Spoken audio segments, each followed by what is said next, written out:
Thank you very much, everybody. And I've been briefed on the Florida State University, Tallahassee active shooting. I guess it's an active shooter. Fully briefed as to where we are right now. It's a shame. It's a horrible thing. Horrible that things like this take place.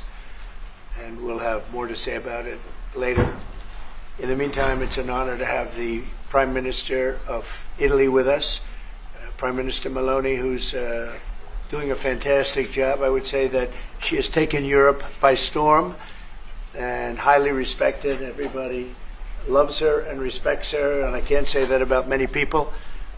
And she's become a friend, and we really have a great relationship between Italy and ourselves. And we talked about trade. We talked about many, many things during our luncheon, and she'll be saying a few words, but she's a very special person, and it's nice to have you with us. Thank you very much. Thank you very much, Mr. President. Thank you for your warm welcome. Thank you for this occasion, which is aimed to strengthen our relation, our friendship that comes from very far. You know, today is April 17, and April 17 marks the anniversary of the agreement that allowed Cristoforo Colombo to make his trip. And I say to remember how ancient are our ties, but also to remind that we both share another fight, which is the fight against the woke and ideology that would like to erase our history. And as I know that we share lots of things on tackling illegal migration, on fighting against synthetic drugs. You know, Italy has been one of the nations that made a plan against fentanyl, for example. But we have been talking about many bilateral topics and things that we can do together, about defense, about economy, about space, about energy. Italy will have to increase its LNG imports, and also nuclear that we are trying to develop. I think there can be ways to work together, and the Italian enterprises will invest, as they've been doing for many years, as you know, in the next years, I think around 10 billion. That shows how interconnected our economies are. And that's very important, Mr. President. It's not only about Italy, it's about the entire Europe. The exchange between us is a very big one. Investments, trade, it's a topic that we are discussing in this week. But at the end of the day, look, somebody calls me, I was saying it before, such a Western nationalism. I don't know if it is the right word, but I know that when I speak about West, mainly I don't speak about a geographical space. I speak about a civilization. And I want to make that civilization stronger. So I think even if we have some problems, okay, between the two shores of the Atlantic, it is the time that we try to sit down and find solutions. So I want to thank President Trump for having accepted an invitation to pay an official visit to Rome in the near future, and consider a possibility in that occasion to meet also with Europe. The goal for me is to make the West great again. Okay? And I think we can do it together. We can. We will keep on work on that. I'm going to close. I want to say only, I'm proud of sitting here as Prime Minister of an Italy that today has a very good situation despite the difficulties, a stable country, reliable country, 1 million more jobs in the last 2 years and a half. Great. Inflation is going down, so you forgive me if I promote a bit my country, but you're a businessman and you understand me. So migration flows going down 60%.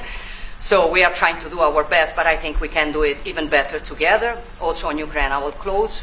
Together we've been defending the freedom of Ukraine. Together we can build a just and lasting peace. We support your efforts, Donald. Good. Thank you. Thank you very much. And I think we're doing well in that effort, but we want to get it done, and we'll see if we can. We want to save on average, think of it, every week 2,500 people are being killed, mostly soldiers, Russian, Ukrainian soldiers. And if we can save those lives, that would be a very good thing. And so we'll see what we can do. And I think we're getting close, but we'll let you know very soon. And you've been very helpful. I appreciate it. Thank you. Any questions? Mr. President,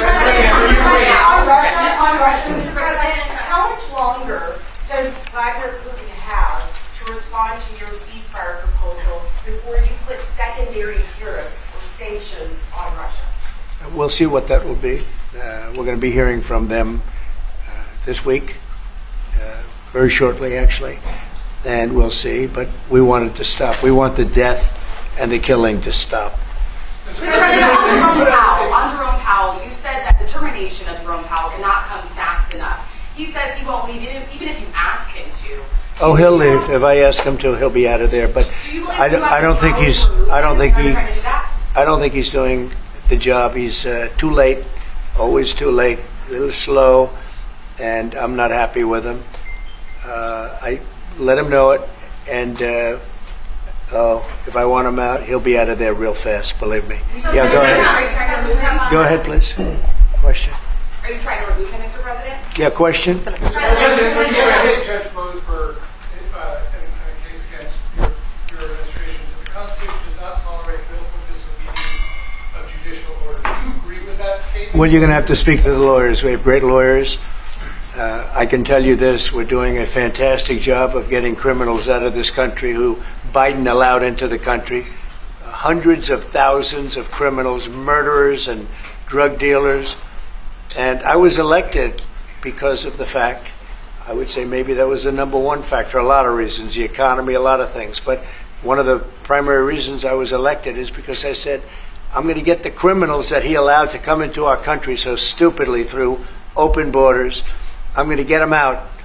And I got a lot of votes, record-setting numbers of votes, as you know. We won everything. The popular vote, all 7 swing states, we won everything. And that's what the public wanted, and that's what I'm doing. But you'll have to speak to the lawyers because it's up to them. Mr. President, what do you think of the proposal from France? Say it. What do you think of the proposal from France and UK of a peace mission in Ukraine with soldiers? And do you think that Italy should take part in it? Well, I think Italy will have to make that determination, but peace missions are always good with me. I'm okay with peace missions. Yeah, please. Mr. President, have you discussed what areas of cooperation and discussed with the Prime Minister vis-a-vis Italy and the United States and Europe and the United States? And on China? We discussed it very briefly. No, we're doing very well with negotiations, I think, with all countries. And Scott could tell you a little bit, but we are doing very well. We have a lot of countries that want to make a deal. Frankly, they want to make deals more than I do. Go ahead, Scott. Would you say something first? Yeah, we've got a process in place. We're working on the big 15 economies first. We had a fantastic meeting with Japan yesterday. I believe they've been called with the EU already. And then we have South Korea coming in next week. And I believe India is also talking. That's moving very quickly. Go ahead. Ukraine's President Zelensky has said he has evidence that China is supplying weaponry or ammunition to Russia. Do you have any evidence along those lines? And also, he said we could see a minerals deal signed this week. Is that? Well, we have a minerals deal, which I guess is going to be signed on Thursday, Scott, next Thursday, soon. And I assume they're going to live up to the deal, so we'll see. But we have a deal on that. No, I have no comment on that. I have no idea. That's his statement, not mine. Mr. President, there were reports off the Israeli attack on Iranian nuclear facilities. Can you comment on that? Is that accurate? And they say the attack is what? That you waved off an Israeli plan to attack Iranian nuclear facilities. I wouldn't say waved off. I'm not in a rush to do it because I think that Iran has a chance to have a great country and to live happily without death, and I'd like to see that. That's my first option. If there's a second option, I think it would be very bad for Iran, and I think Iran is wanting to talk. I hope they're wanting to talk. It's going to be very good for them if they do, and I'd like to see Iran thrive in the future, do fantastically well. I know the Iranian people, they're incredible people. always have been very smart, very energetic, very successful people.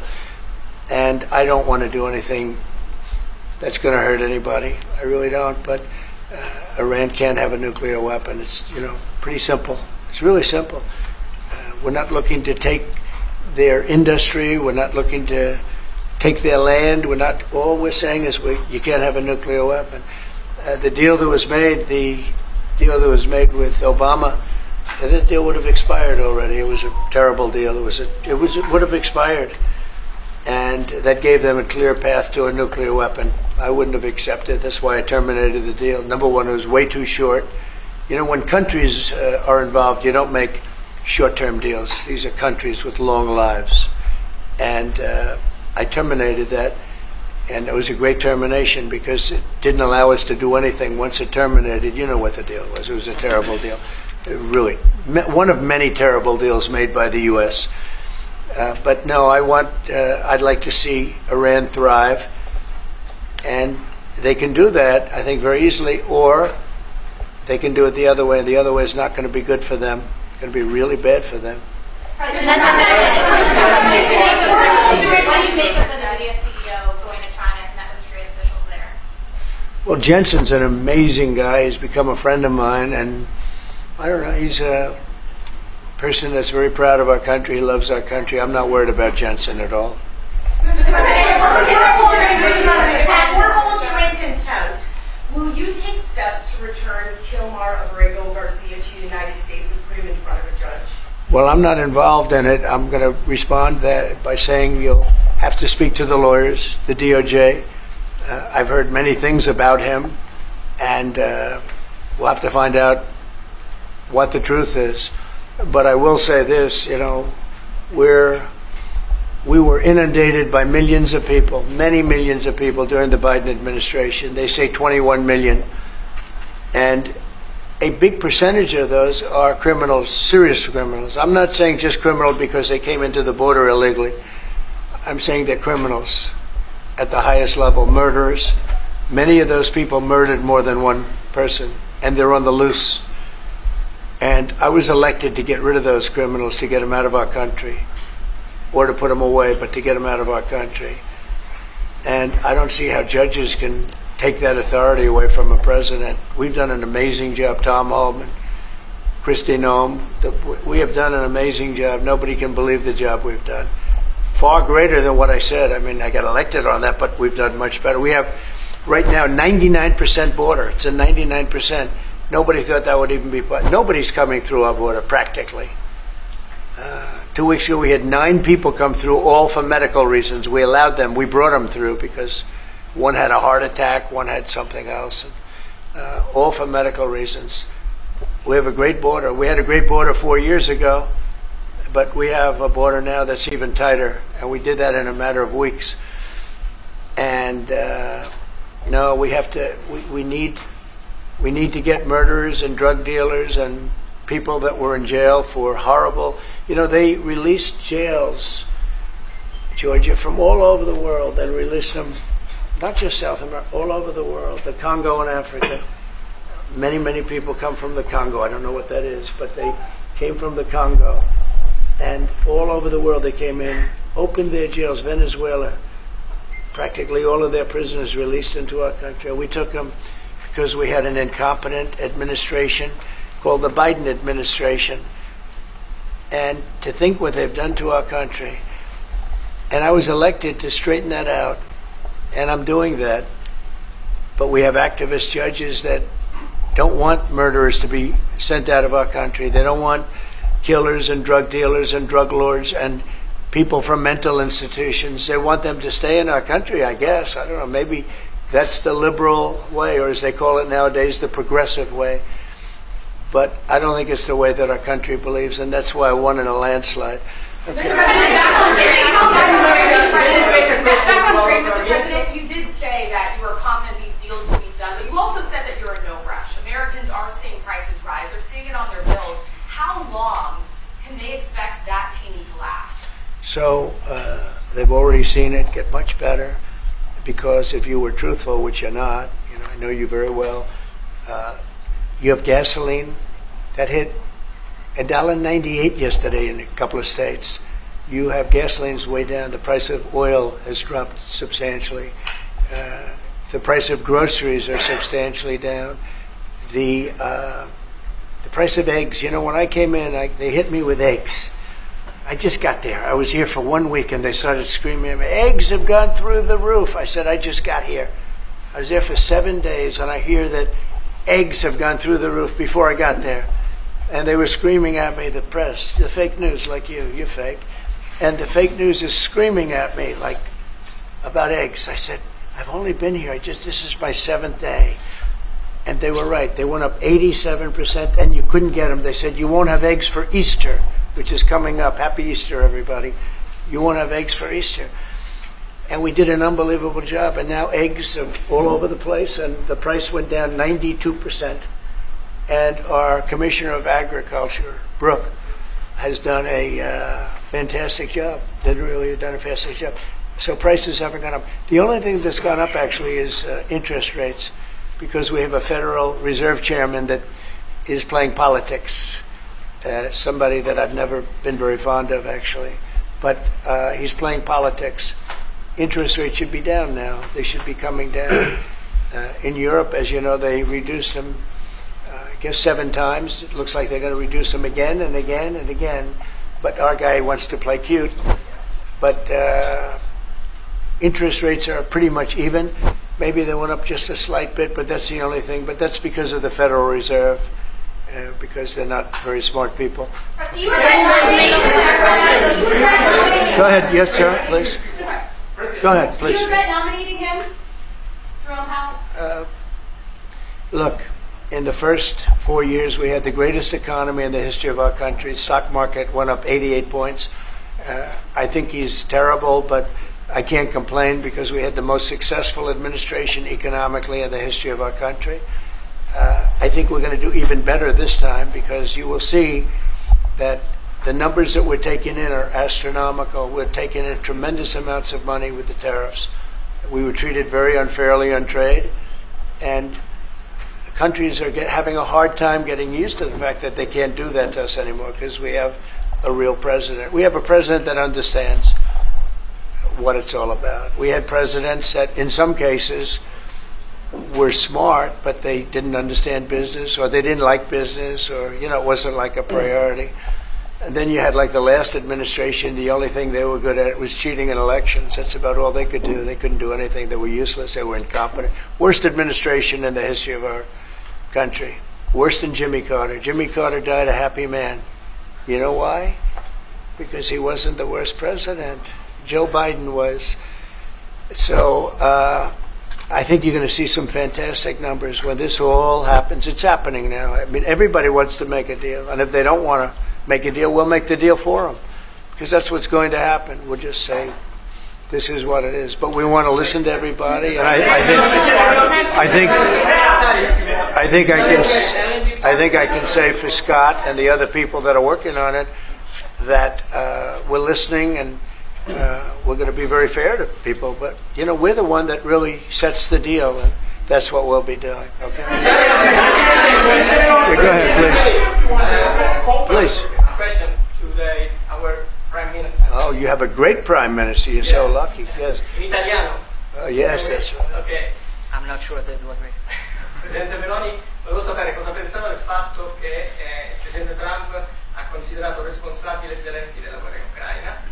E poi se avete parlato delle spese militari e qual è il limite massimo a cui ha detto che può arrivare l'Italia, le percentuali delle spese militari? Non abbiamo parlato dei limiti massimi a cui può arrivare l'Italia, abbiamo parlato del fatto che l'Italia sta mantenendo i suoi impegni perché arriverà al prossimo vertice della NATO con il 2% che era già previsto, che è stato sottoscritto dai governi precedenti, perché siamo una nazione seria, ma non abbiamo parlato poi di quanto vada aumentata questa percentuale, anche se siamo ovviamente consapevoli che, insomma, il tema della difesa sia un tema particolarmente importante di questo tempo. Per quello che riguarda la guerra in Ucraina, lei sa come la penso che ci sia chiaramente diciamo ci sia stata un'invasione e che l'invasore da quel punto di vista fosse Putin e la Russia, ma non è questo che diciamo oggi quello che rivela è il fatto che insieme vogliamo lavorare, stiamo lavorando per cercare di arrivare in Ucraina a una pace che possa essere giusta e duratura. Penso che questi siano gli sforzi sui quali condividiamo il nostro lavoro, abbiamo condiviso anche oggi il nostro lavoro.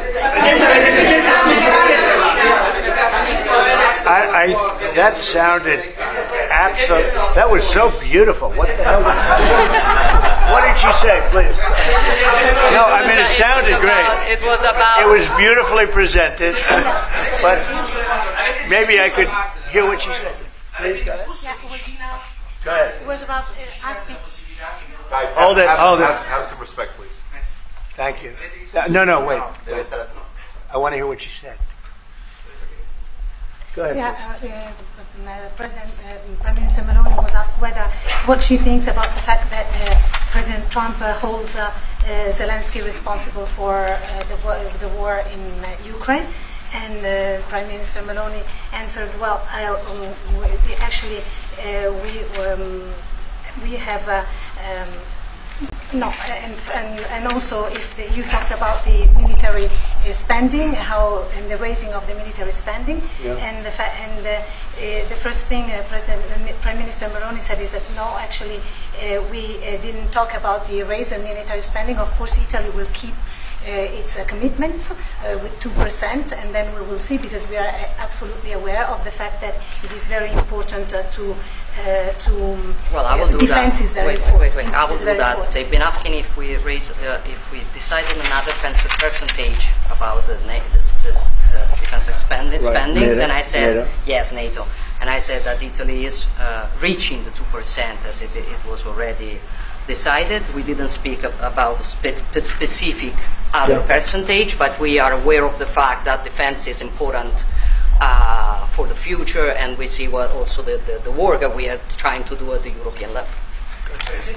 And I don't hold Zelensky responsible, but I'm not exactly thrilled with the fact that that war started. That was a war that would have never started if I were president. You'd have millions of people living right now that are dead. You'd have cities that would be open and thriving, and they'd have their beautiful turrets. Those turrets are the most beautiful in the world, but they're not with us any longer. They're smashed to smithereens, laying on the ground in a million pieces, getting hit by rockets, bombs, and bullets. And so I'm not happy with him, and I'm not happy with anybody involved. I think it's a war. I know it's a war. It didn't happen for 4 years. It was never close to happening. It was never even a thought. And I spoke to President Putin about it a lot. It was the apple of his eye, but there's no way he would have ever gone in if I were president. Now I'm trying to get him to stop because, as you know, Russia's a lot bigger. It's a bigger military force. And if you're smart, you don't go involved and get involved in wars that you can blame the man that was sitting in this seat. Biden, he didn't know what the hell was going on, but I can guarantee you that, and everybody agrees to it, if I were president, that war would have never taken place. I'm not blaming him, but what I am saying is that I wouldn't say he's done the greatest job, okay? I'm not a big fan. I really am. I'm not a big fan. Go ahead. Go ahead. Go ahead. Presidente Meloni, avete discusso di Cina, della possibilità che l'Europa ponga dei dazi, diciamo, sulla Cina. Mr. President, are you sure about the definition of parasite of European? Would you say again that European are parasites? It's never said. Would you say again that The European. Have you said that Europeans are parasites? Yeah. Have you seen it? No, I haven't said. I don't know. He didn't say it. I don't even know what you're talking about. Go ahead, please. Go ahead. No, wait. Next. Go. Thank you. Prime Minister Meloni just said we want to make Europe great again, and we want to do it together with the United Sure. West, yeah. Did you? I guess that's what you said, Mr. Prime Minister. How are you going to do that? And are you looking to do it to counter China, who is really trying to gather influence against the United States with the help of this joint? I hope that Europe is going to be great again. Europe is going through a lot of problems, and a lot of it's having to do with immigration. And I'm not a big fan of Europe and what they've done with immigration at all. And I think they got to get smart. because Europe is being very badly hurt by what they've done with immigration. Now, I'll say this, that the Prime Minister has taken a very tough stand on immigration. And I commented to her before, I said, I wish more people would be like you having to do with that subject, but they're not. Europe is very important to me. Europe is very important to the world. I want Europe to do very well. I think they have to get a lot smarter on immigration. But we are beginning doing it. You've all seen how the policies of the European Union in the last, let's say, 2.5 years have been changing. Okay, at the beginning we were talking only about how we were redistributing illegal migrants coming to Italy. Now we are talking mainly about how to stop illegal migration, work with the countries of origin and transit, and to return people. The European Commission just did the new rules about repatriations and things like that. So things are changing, thanks also to the example that Italy brought in lowering the rates of illegal migration. So we are working now together. So I'm optimistic on that. Good. I hope so. Go ahead, please. Go ahead. I'd like to ask President Meloni if you have discussed the option of starting to deal with Italy on satellite communications, and President Trump, if you want to see the Google company growing up. The Google what? The Google company. What about the it? Google business. If you want to see it growing up. Separate. Go ahead, please. Oh, well, we didn't discuss about Starlink. We've been discussing about defense space. We will work together also in the Mars missions. So there are big things to do together, but we didn't discuss it. Your conversation with the Prime Minister that changed your mind potentially about tariffs and what you plan to do going forward. No. I think the Prime Minister said to you that changed your perspective. No, tariffs are making us rich. We were losing a lot of money under Biden, trillions of dollars, trillions on trade. And now that whole tide has turned. We're making a lot of money. We're taking in a lot of money. Don't forget, we're taking in 25% on cars, 25% on steel, 25% on aluminum, 10% baseline. We put penalties on China for sending us fentanyl. We put penalties on Mexico and Canada, 25% for allowing fentanyl and allowing the borders to be weak. Now we're taking in billions and billions of dollars while I sit here and talk to you. And we didn't take in anything before other than the tariffs that I put on previous to Biden, which were the tariffs I put on China, where we took in up until this point probably $700 billion. They were Trump tariffs. He tried to weaken them. He did everything he could. You know, he got paid money by China, right? The family got paid money. He did. And so I don't know, maybe that was the reason or maybe it wasn't. But he tried to weaken them, but he couldn't because there was so much money that his budgets, you know, they couldn't stand not doing it.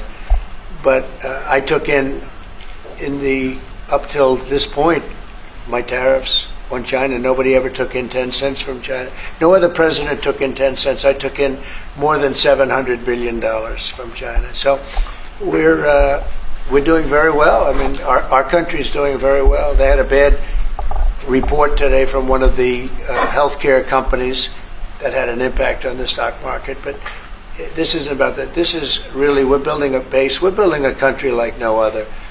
And again, I had the strongest economy in the history of our country by far, history of any country probably, but the history of our country in 4 years. And I think this has a chance to be much better. Can you just clarify on the mineral deal? Will that be signed here at the White House with Ukraine on Thursday? Will President Zelensky be coming here for that? I don't know exactly. I'm going to leave that to Scott. What do you think? Where would it be signed and when? Yeah, we're still working on the details. We're shooting for around April 26th. Is there any more detail that you could tell us about what's in that deal and how it came together? It's substantially what we'd agreed on previously, but the president was here. We had a memorandum of understanding. We went straight to the big deal, and I think it's an 80-page agreement, and that's what will be signed. President Trump, on rate cuts, can you clarify on rate cuts? Do you intend to seek Powell's firing if doesn't change his stance on rate cuts? Or is that on the table? Or is that Well, I think he should do the rate cuts because I think if Europe has done it, it puts us at a disadvantage to Europe. I mean, he plays right into their hands. So I think he should do the rate cuts. We don't have really inflation now. I just said the major things are going down. Oil is great. Oil is way ahead of schedule, and that's because of our policies. But oil is down into the $60, $65 range now per barrel. And I told you, in certain states we have less than $2 for gasoline. And food is down. Groceries, as we call it, are down. Other than interest rates, everything's down. Interest rates are pretty flat. They're not. It's not that they're up, but we should be better than flat. We should. If he would lower the interest rate, I think it would have a good impact on that too. But the costs are down. We have very little inflation. I would say we have essentially no inflation. Hard to have inflation when oil goes down, and oil goes down. When Biden came in, oil went through the roof. That's what caused our problem. That and his very dumb spending. But when the oil prices go down, and they have gone down a lot, we've gotten it down really good. We've opened it up and we've gotten them down. And that means that people driving cars are going to be paying $2 and $2.50 instead of $4.50. And, you know, even at the end, they tried just for the purpose of the election to get it down. But they had really lost that sucker. That was really, it was not good. But if they had won, oil right now would be at $7 or $8 because of their policy. And we're going to be at about $2. Could be even a little bit less than that. And you're starting to see it. So I don't know how you can have inflation when oil has come down quite a bit. And I would say the Fed really owes it to the American people to get interest rates down. That's the only thing he's good for. And he would have an effect on that if he lowered them. And I think at some point he will. He's going to have a lot of political pressure. You know, they are political also.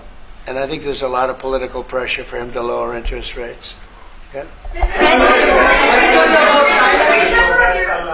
Yeah, go ahead. Sorry. Please. Do you think that Italy can be your best ally in Europe? And also, do you ever notice when you walk into step on hands? Only if the Prime Minister remains the Prime Minister can it be our best.